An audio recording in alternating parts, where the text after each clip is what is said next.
In this video, we will show you how to start a fire without matches or a lighter. These survivalist camping skills can be useful in emergency situations when you have limited supplies. The first step to starting a fire without matches or a lighter is to gather firewood.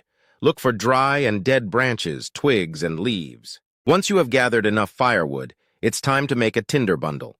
This is a small bundle of dry and flammable material that will help ignite the fire. You can use dry grass, bark, or wood shavings. There are different ways to start a fire without matches or a lighter, but one of the most effective methods is to use fire sticks. To use fire sticks, you will need 2 wooden sticks. One should be flat, and the other should be round. Rub the round stick against the flat stick, and the friction will create heat. Use the heat to ignite the tinder bundle. Another way to start a fire without matches or a lighter is to use flint and steel. Strike the steel against the flint to create sparks, and direct the sparks into the tinder bundle until it ignites. By following these survivalist camping skills, you can start a fire without matches or a lighter and ensure your safety in emergency situations. Remember to always practice caution and safety measures when dealing with fire.